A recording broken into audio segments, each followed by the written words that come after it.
नमस्कार श्रोताओं, आप सुन रहे हैं उत्तराखंड मुक्त विश्वविद्यालय का सामुदायिक community programme hello Haldwani 91.2 radio Tarang पर। आज हमारे साथ कार्यक्रम में हैं विकास रमेशानंदी सर, और साथ में हैं मानस सर जो इकोनॉमिक्स में सहायक प्राध्यापक हैं, और सर आप जर्नलिज्म में सहायक प्राध्यापक हैं।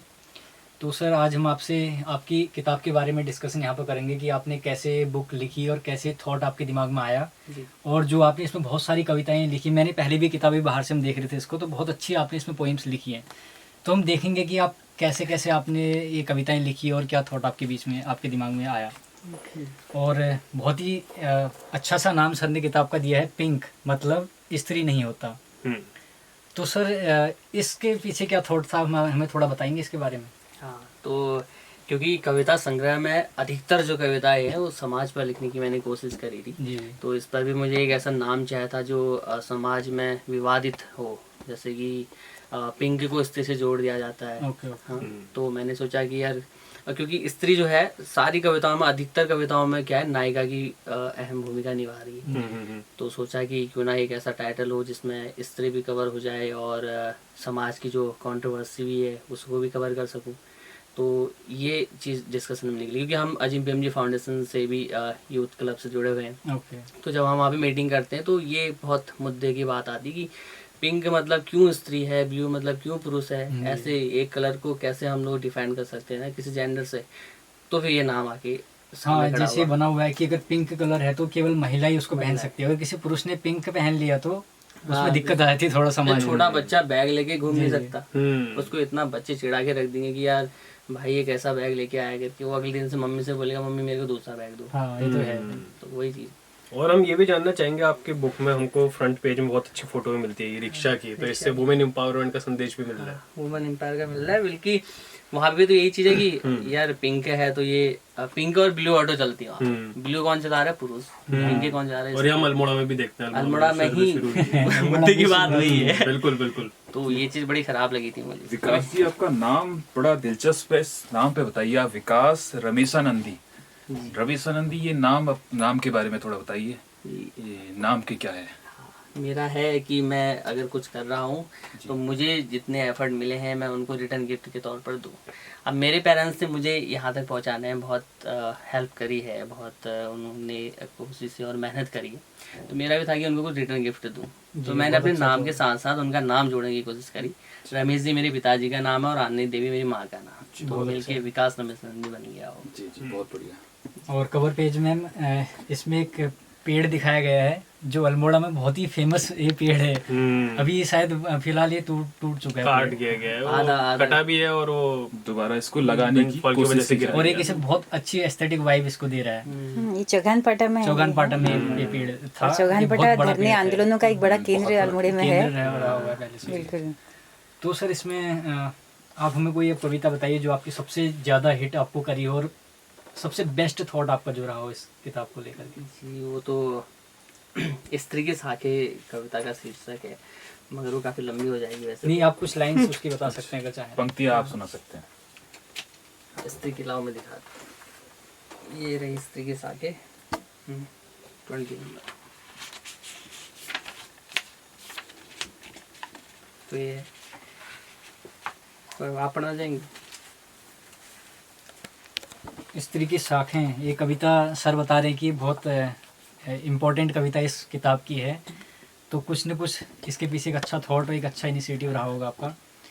कविता की कुछ लाइंस पढ़ेंगे हम यहाँ पे। स्त्री फूलों की कली के समान खूबसूरत तो होती है, मगर नहीं होती फूल की कली। वह होती है एक विशाल वृक्ष जिससे निकलती रहती है अनेक शाखें। शाखों के तंत्र से किया करती हैं वह सारे कार्य। शाखों से पकड़ती हैं झाड़ू, बनाती हैं भोजन, संवारती हैं बाल, ओढ़ती हैं घूंघट, भर लाती हैं पानी, काटती हैं डोका भर के घास। और एक शाख से पढ़ती है पुस्तक, एक शाख से चलाती रहती है कलम, क्योंकि वह चाहती है उसकी शाख कोई काट न सके। सर ये कविता बहुत अच्छी कविता है और बहुत लंबी भी है। और इससे हमें एक इन कुछ लाइंस को पढ़ने से हमें ये लग रहा है कि इसमें तुम महिलाओं के स्ट्रगल को दिखा रहे हो, कैसे वो काम के साथ साथ पढ़ाई को भी मैनेज कर रही है, एक पहाड़ की औरत कैसे कैसे अपना स्ट्रगल करती है। और सर इसके बारे में और कुछ आप बताना चाहेंगे अपने थॉट्स? जी, असल में मेरी बहन मुझे हमेशा शिकायत करती है कि तू इस पर लिखता है, उस पर लिखता है, कभी मुझ पर भी लिखा करके। जी। तो ये जो पहला और सेकंड पैराग्राफ है उसी पे लिखा गया है। और उसके बाद जो है ये मैंने बाद में फिर समाज में देखी महिलाओं पर ये चीज़ लिखी गई है। जैसे इसके बाद की ये वाली मैं पढ़ता हूँ, ये वाला भी अच्छा है। ओके। स्त्री एक बगीचे की महक तो होती है, मगर नहीं होती केवल एक बगीचा। जी। वह होती है एक घना वन, जो हथेलियों में रखती है धारे, तालाब और नौले, जिसके भीतर दिखाई देते हैं कस्तूरी मृग और मोनाल जैसे सुंदर और सभ्य पशु पक्षी। कभी कभार हिंसक पशु विचरण करते हैं एकांत हृदय में, क्योंकि वो हमेशा तो नहीं रहते ना। हाँ। तो कभी कभी उसको गुस्सा भी आता है, तो वही चीज़ है। कभी कभार हिंसक पशु विचरण करते हैं एकांत हृदय में, जिसने सदैव उसकी इच्छाओं का शिकार किया।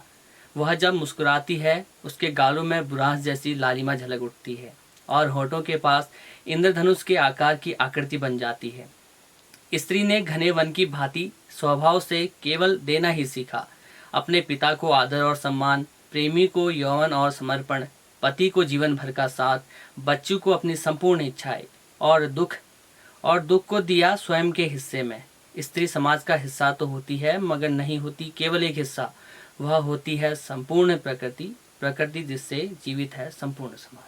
बहुत अच्छी कविता है, बहुत अच्छी सुंदर। कविता। और इसमें काफी नेचर और वुमेन को काफी अच्छे से जोड़ के देखा गया है। क्योंकि मेरे जीवन में पहला तो मैं नेचर के साथ घूमने का मुझे बहुत शौक है, तो मैं नेचर के साथ ही घुमाऊँ। और क्योंकि मेरे पिताजी भी वन विभाग में हैं, तो हमेशा पेड़ पौधे से बहुत लगाव रहा है।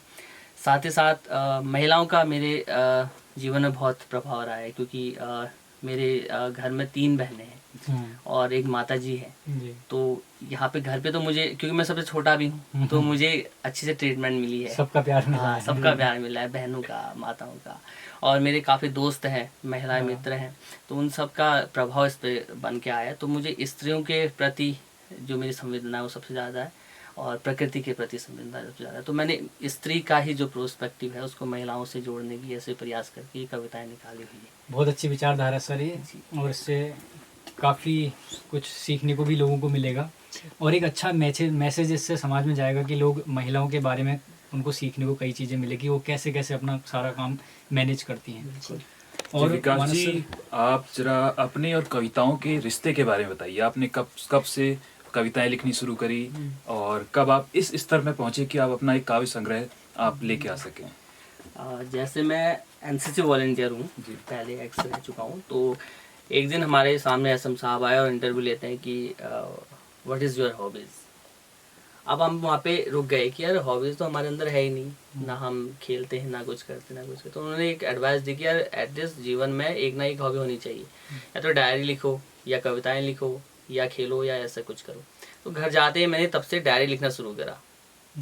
और ये वक्त कोरोना से पहले का है, तो तब क्या होता था कि हम लोग खेलने निकल जाते थे फील्ड में, फ़ोन वगैरह उतने चलते नहीं थे।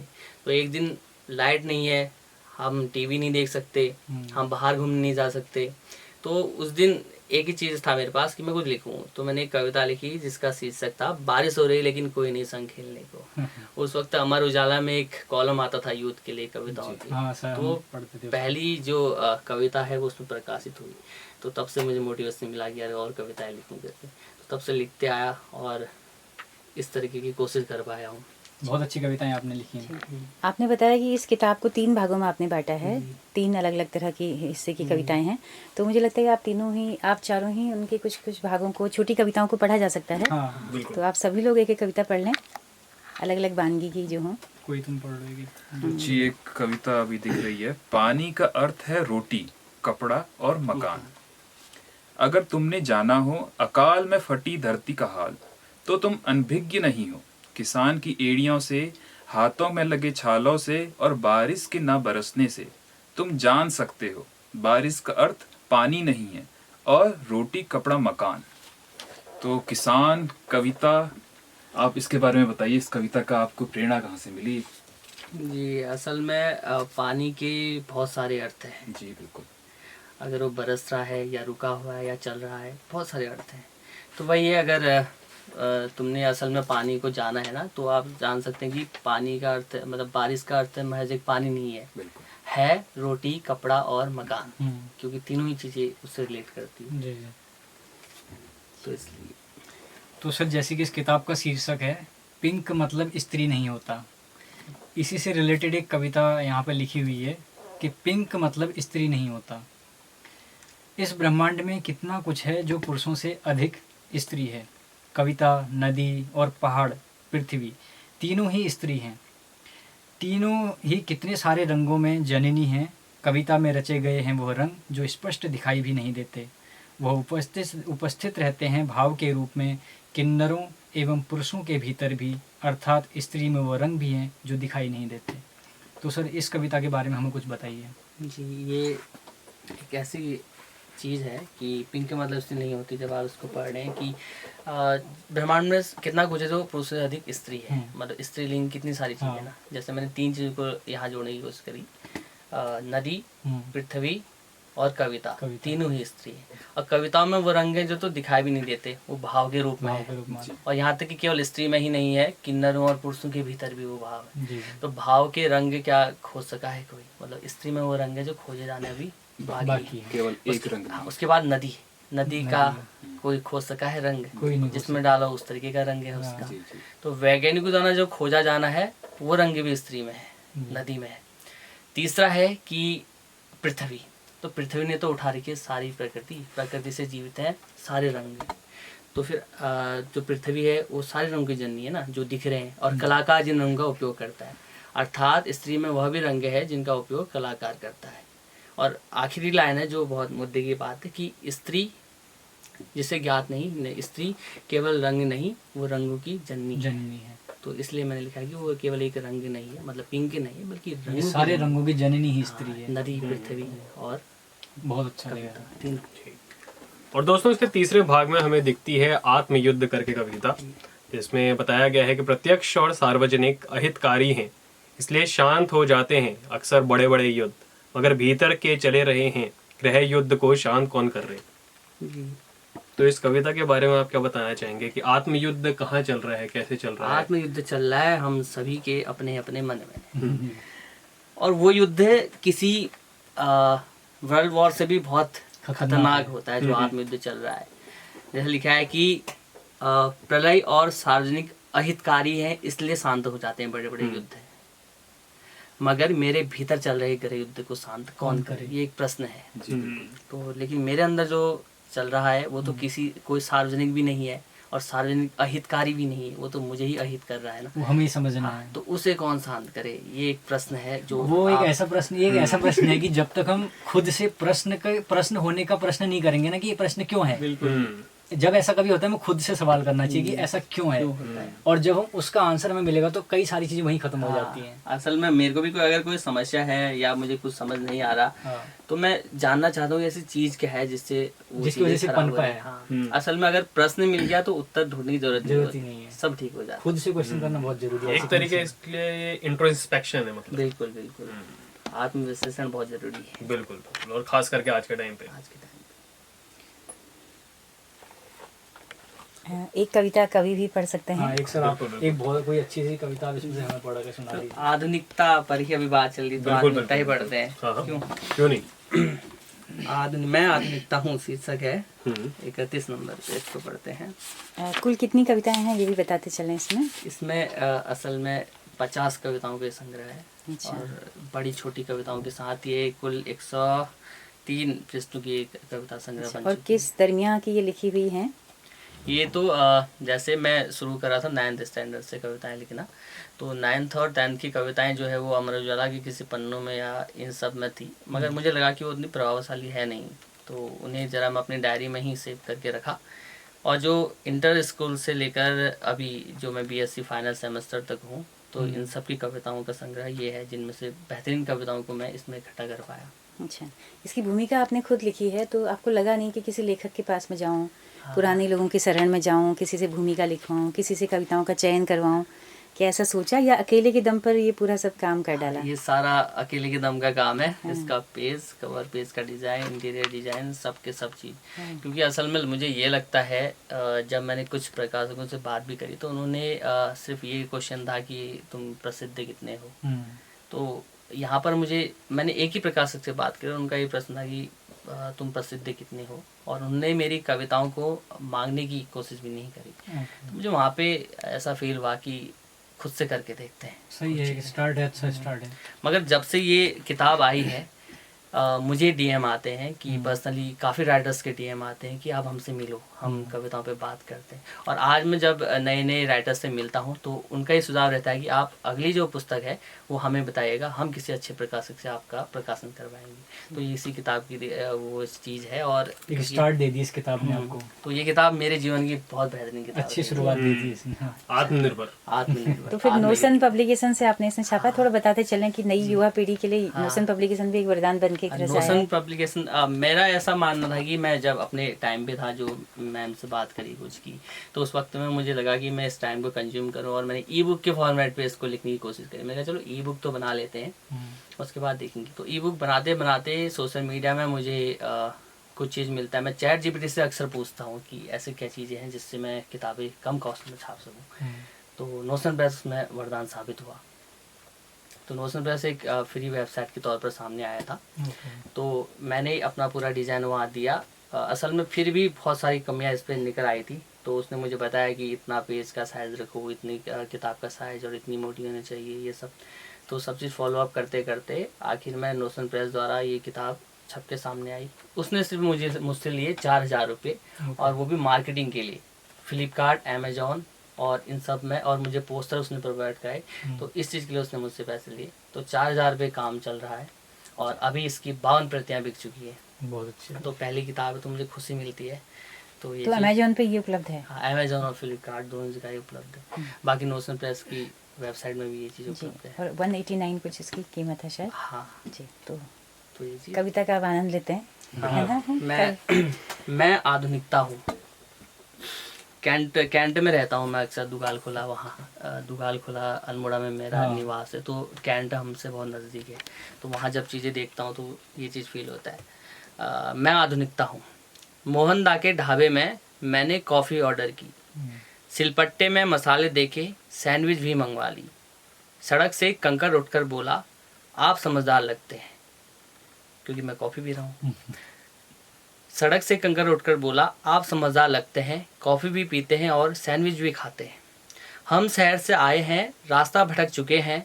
कॉफ़ी की एक सिप लेकर मैं बोला, रास्ता भटकना बात नई नहीं, गांव को समझता कोई नहीं। आप अकेले आए हो?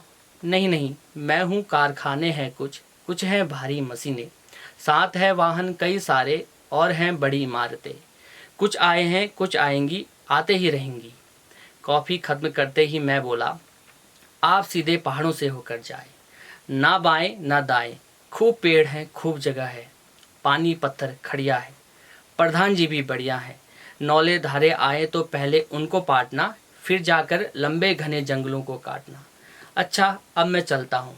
अरे अरे नाम बताते जाए, गांव के तो लगते नहीं, इतनी जानकारी कहाँ से लाए। मैं आधुनिकता हूँ, शहरों से आता हूँ, गांव के ढाबों को कैफे कर जाता हूँ। बहुत अच्छी कविता है। क्या बात है। आधुनिकता की इस दौड़ में इंसान बहुत कुछ खोता चला जा रहा है, तो थोड़ा सा चीज़ों को ध्यान में रखते हुए अगर आधुनिकता अपनाई भी तो ऐसे अपनाए कि आने वाली सस्टेनेबिलिटी को ध्यान रखते आने वाली जनरेशन के लिए कुछ चीज़ें बचे। तो ये और एक और चीज़ थी, हम लोगों को ना कोशिश करनी चाहिए, जैसे अपने लाइफ को ऐसे बांट लो कि 20, 40, 60। तो कोई भी युवा हो, एक कोशिश तो करे कि 20 में कुछ ना कुछ ऐसा लिख के तैयार कर दे, क्योंकि वो प्रोस्पेक्टिव उसका एक यंग राइटर के तौर पर होगा। 40 में वो लिखेगा ऑब्वियसली कुछ फिलोसफी और इन सब को मिक्स करके वो कुछ लिखेगा, वो लिखना अलग होगा। और 60 में जो लिखेगा वो फिर अपना एक्सपीरियंस लिखेगा सारा का सारा। तो 20 में एक चीज़ लिखिए, मेरा जन्म है 1/4/2006 और मुझे 2026 में 20 साल हो चुके हैं। तो मैंने एक कोशिश करी थी, इसलिए भी मुझे किताब को छापने की जल्दी थी कि मैं 20 पे अपने यंग एज का एक पब्लिकेशन निकाल दिया है, फिर आप फिलोसफी की तरफ जाएंगे, ऐसा कहना चाहिए। 40 में लिखूंगा ऑब्वियसली, 60 में आध्यात्म की ओर तरह की ओर जाएंगे फिर। जैसे आश्रम व्यवस्था बनी हुई है, आप उसी क्रम में जाना चाहते हैं। बिल्कुल। तो कुछ मॉडर्न तरीके से। ठीक, बहुत अच्छी ये चीज़ है। और सर आप कुछ पूछना चाहेंगे सर से कविताओं के बारे में? बस हम आपको शुभकामनाएं देते हैं आपकी इस प्रकाशन के लिए और अग्रिम आने वाले प्रकाशकों के लिए, प्रकाशनों के लिए। और आपका अगर अपना विचार क्या है कि इसके बाद आप कौन सी अगली क्रम में इसमें पुस्तकें आने वाली हैं या कुछ कविता संग्रह दोबारा आप रिलीज करने वाले हैं या फिर किसी और विधा में आप लिखने वाले जी हैं? बिल्कुल। इसमें मैं अभी काव्य विधा से लेकर अब मैं इस चीज़ को एक गद्य खंड के तौर पर भी लिखना चाहता हूँ, क्योंकि काव्य में तो आ गया, मैं अब गद्य में लिखना चाहता हूँ। असल में ना एक टॉपिक मेरे दिमाग पे और घूम रहा था, तो मैं बताना चाहता हूँ ताकि कुछ और राइटर्स अगर सुन रहे हो तो वो भी इस पे काम कर सकते हैं। जैसे स्त्री पर जब मैं बात कर रहा था, जो इस चीज़ को मैं खोज रहा था क्या क्या परेशानी है, तो मुझे एक ये भी दिखा कि अगर मेकअप आर्टिस्ट और कथक आर्टिस्ट दो लोगों से मैं अलोड़ा में मिला, कथक आर्टिस्ट को आप किस नज़र से देखते हैं, कोई अगर मेल डांसर है तो? बिल्कुल इसको एक काफ़ी नेगेटिव देखा जाता है, काफी नेगेटिव तो समाज में तो यही चल रहा है। हालांकि डांस करते करते उसकी कुछ ऐसा हो जाता है, उसका चलने का तरीका या ढंग की वो होता है, मगर हम उसको कहीं ना कहीं थर्ड जेंडर के तौर पर देखते हैं। एक मेल आर्टिस्ट को, वही एक मेकअप आर्टिस्ट है पुरुष, तो उसको हम कैसे देखते हैं? तो मेकअप आर्टिस्ट में भी ये सब देखो, ताकि महिलाओं के लिए ही बना ऐसा कुछ कुछ ब्रैकेट बना दी थी कि इस ब्रैकेट से बाहर जा नहीं सकती। अरे ये तो मेकअप करता है, वो महिला ही कर सकती है, ये पुरुष ही कर सकता है। इन ब्रैकेट से बाहर आकर के यूनिवर्सल हमें होना है चीज़ों को, मतलब उसको डाइवर्सिफाई करना है कि कोई भी कुछ भी कर सकता है। इसमें मेरी मदद कर रहे हैं एक कथक आर्टिस्ट है, नटराज एकेडमी करके वो चलाते हैं, नीरज बिस जी उनका नाम है। तो वो मेरी काफ़ी इस चीज़ में मदद करें इस प्रोजेक्ट में कि उनको क्या क्या परेशानी झेलनी पड़ी। उनका इंस्टीट्यूट है, लगभग वहाँ 200 बच्चे आते हैं रेगुलर, और उनमें से केवल 2 और 3 लड़के हैं, बस 3 लड़के और इतनी सारी लड़कियाँ, उनके बीच में डांस परफॉर्म करना बहुत मुश्किल है। वो अपनी परेशानी भी जब बताते हैं कि जब उन्होंने स्टार्ट किया था ना लोड़ा में डांस करना, तो वो केवल एक ही लड़के थे इतने सब में, तो उनको जो चीज़ें झेलनी पड़ी, उनको काफ़ी चीज़ें सुनने को मिलती हैं कि तंज कसे जाते हैं कई सारे। तो कई लोग ऐसा है उसमें प्रतिभा होते हुए वो इन चीज़ों में आगे जा नहीं पाते हैं, छुप जाती हैं वो चीज़ें। बिल्कुल। दरअसल हम दुनिया को 2 बाइनरी में देखने की आदी हो चुके हैं ना, हमें लगता है कि हेट्रोसेक्सुअलिटी ही शायद सच है, तो हमें फिर इसीलिए हम एक्सेप्ट नहीं कर पाते हैं ऐसे लोगों को। तो अब लेकिन नई पीढ़ी, युवा पीढ़ी और खुद थर्ड जेंडर ने अपने को इतना मजबूत किया है, नौकरियों से लेकर साहित्य आप देखिए, उनकी कविताएं आप देखिए, तो और पढ़ाई जा रही है एकेडमिक तरीके से। आप वुमेन और जेंडर स्टडीज़ में लगातार क्वीर मूवमेंट आप पढ़ते हैं, तो अच्छी बात है कि युवा पीढ़ी इस और इतनी संवेदनशील हो रही है ना। समानता की बात करें तो अगर समानता तो इन्हीं चीज़ों से आ सकती है। बिल्कुल बिल्कुल।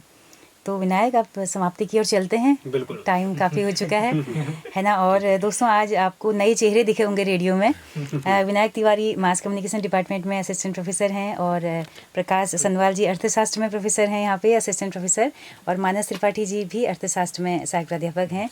तो आप तीनों ने ही आज इस कार्यक्रम को होस्ट किया, हमें बहुत अच्छा लग रहा है। हमारी रेडियो टीम में थोड़ा इजाफा हुआ, थोड़ा हमारे श्रोताओं को भी नई आवाज़ें, नए ब्रेन जो है वो सुनने को मिले। तो समाप्ति की तरफ चलते हैं, और हमारे युवा लेखक कवि को तो बहुत बहुत धन्यवाद है ही कि आप भी अपने को खुद से जुड़ा ही माने रेडियो से, क्योंकि सामुदायिक रेडियो है। हमें लगता है कि जो एक बार आ गया वो अपना समझ के दोबारा फिर किसी और कलाकार को लेके भी आ सकता है।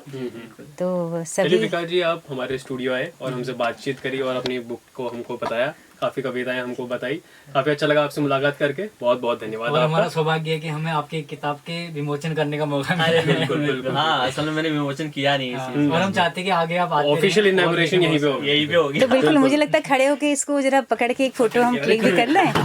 और बाकी हमारे विश्वविद्यालय के कुलपति, माननीय हिंदी के कुलपति भी हैं, साहित्य प्रेमी हैं, तो क्यों ना हमने अपने कुलपति जी से भी इसका एक है ना विमोचन करवाएं। तो दोस्तों ये देखिए, युवा पीढ़ी ने ही अपने समकक्ष युवा की इस किताब का एक तरह से विमोचन कर रहे हैं। आप सब भी शरीक होइए इस अवसर पे। तो आप सबका बहुत बहुत शुक्रिया। नमस्कार भी बोल दीजिए आप लोग।